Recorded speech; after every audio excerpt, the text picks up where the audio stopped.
Благодарам, подпредседателе.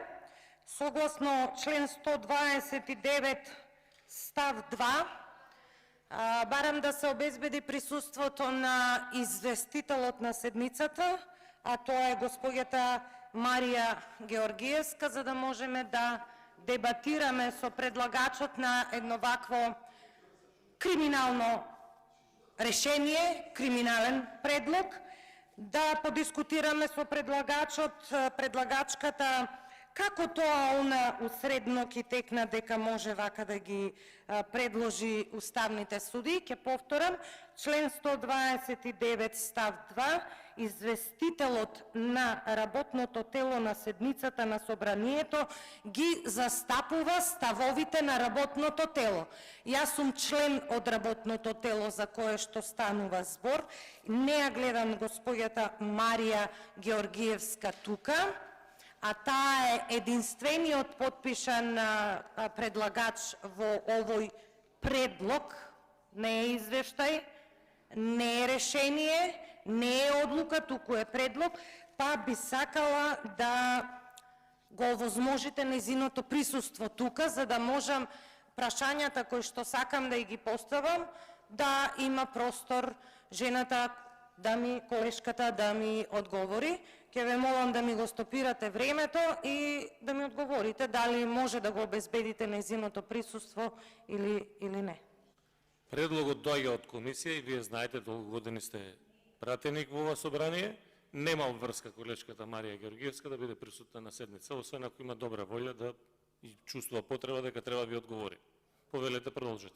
Добро, благодарам за одговорот. Не доаѓа предлогот од комисијата, затоа што јас сум тамо член на таа комисија и не доаѓа предлогот од комисијата. Значи да констатираме, почитувани колеги и почитувани граѓани, во 20 часот денеска, ако гледате Собраниски канал и ако мислите дека владава, односно Димитар Ковачевски, кој што пред 2 недели кажа: ги молам пратениците на ВМРО-ДПМН да не ги блокираат мерките за помош на граѓаните, на искрадените и осиромашени граѓани. Не дискутираме, почитувани граѓани, за мерките за помош ваши, за вас, туку дискутираме за избор на уставни судии на целосно неуставен и неделовнички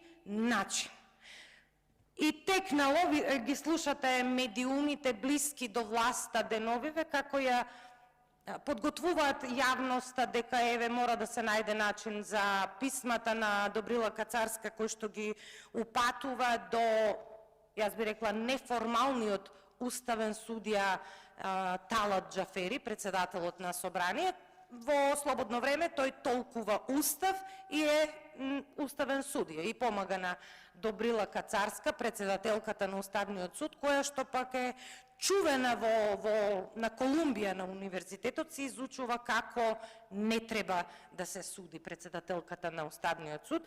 И имено ова сага која што трае со години, решила, за жал, мојата колешка Марија Георгиевска да подпише едно неуставно, неделовничко предлог, се вели. И замислете што направила.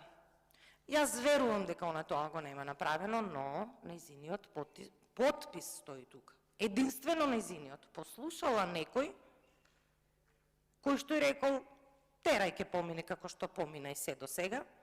За жал, Марија, ако ме слушаш од некаде, многу погрешно си постапила.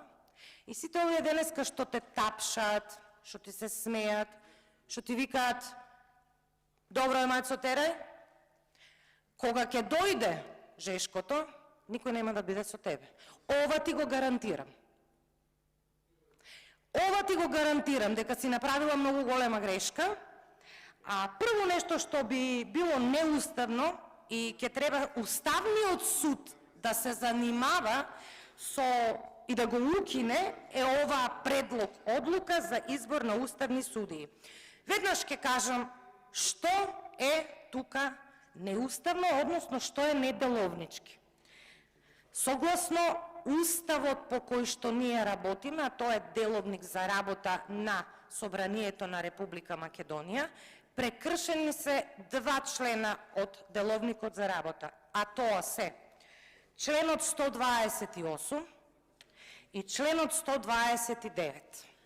Сега што направила нашата колешка? Го пушта овој предлог, се поставува како известител, ние не знаеме од комисијата, обично кога завршува расправата и кажува председателот, известител на седницата е или председателот, или назначува некој друг од членовите или замениците. Ние ова го немаме доживеано.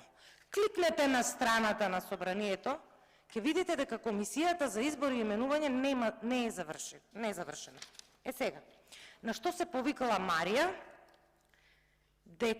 Се повикала на одлука за основање на постојани работни тела на Собранието на Република Македонија. Тоа е кога се формира составот на Собранието и тоа е еден акт во кој што ги опишува надлежностите на секоја комисија. Ние, пратениците, работиме по деловник.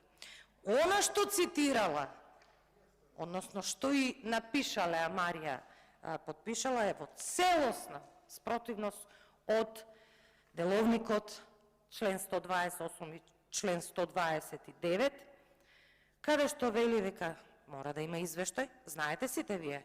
Извештај добиваме од секоја комисија, извештаите ни се тука пред нас, такво нешто нема. Записник, вели, председателот на работното тело, во случајов Марија Георгиевска, го подпишува извештајот и е одговорен за неговата веродостојност. Криминалот го имате пропишано и во самиот деловник. Она е одговорна за веродостојноста на извештајот кој го нема. Член 129 став 3. Известителот, внимавајте, не може да го менува ставот на работното тело или да се откаже од него, ако за тоа не го овластило работното тело.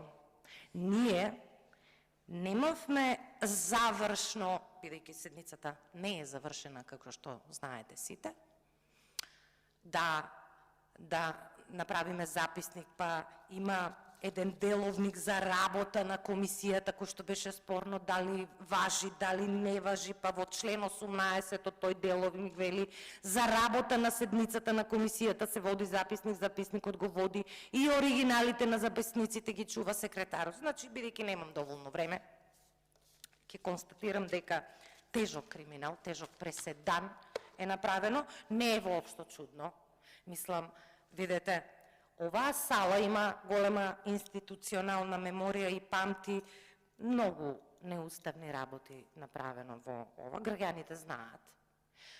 Овие уставни суди, толку ли се брзаше на Зоран Заев, кој што нели е во сенка и е тој вистинскиот премиер, толку ли му се брзаше, значи должен е нешто, и кон Тања Васич, со Филипче, го дискутираме ние тоа на комисијата.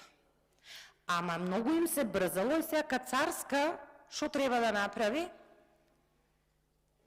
Да ги прифати овие двајца колеги, кои што се гледа дека ќе ги изгласате, како уставни. И она да не отвара постапка за испитување на уставноста на одлуката на пленумот. И нема да отвори. Тоа го знаеме. Ама се надевам дека оние истакнати правници во вистинска смисла на зборот, кој што ги има во Република Македонија, ќе објаснат што значи овој преседан кој што ќе биде пракса во иднина. Немојте да мислите дека ова нема да биде собраниска пракса, бидејќи освен деловникот и уставот имаме нешто што се вели собраниска пракса, па ќе си го користат некои идни генерации на влади, парламентарни мнозинства и ќе велат еве имаме собраниска пракса како се тера на криминален начин позиции на највисоките позиции во Уставниот суд и јас навистина не знам како се чувствуват еве Тања Васич и овој претходниот, како вака на криминален начин ќе станат уставни суди. Секој им чест. Нека им служи на чест, а нека ви служи на чест и на вас, што овој го... Панчо Минов, реплика, повелете.